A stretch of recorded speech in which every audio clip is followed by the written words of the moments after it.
Donc, voici ici justement les les deux valves que je vous parlais en fait. On a justement bien marqué, selon les indicatifs, les trois façons de positionner les valves avec ce qu'on veut vraiment faire.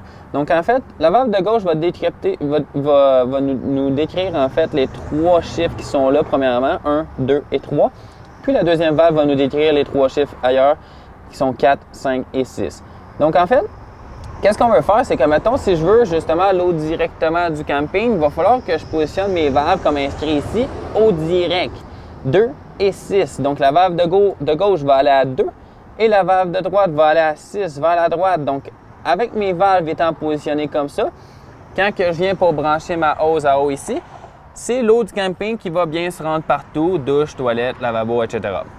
Deuxième fonction, la fonction remplissage de réservoir d'eau fraîche. Donc, si je veux justement remplir ma réserve d'eau avant de partir en camping, il faut que je positionne mes deux valves comme étant inscrits ici, 1 et 6. La première valve ici va aller à 1, ici à gauche. Et la deuxième valve ici va rester à 6. Donc, toute l'eau que je fais rentrer dans cette réserve-là ici, dans le même port, va aller directement dans la tank de réserve. Quand ça déborde en dessous de l'unité, c'est parce que la tank de réserve est forcément pleine.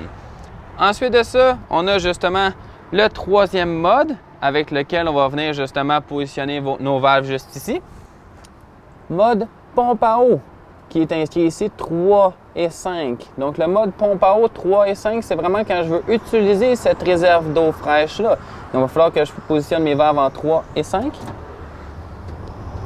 Et à partir de ce moment-là, je peux activer ma pompe à eau. Puis la pompe à eau va se trouver à tirer le jus de cette réserve d'eau pour l'envoyer partout, lavabo, douche et toilette.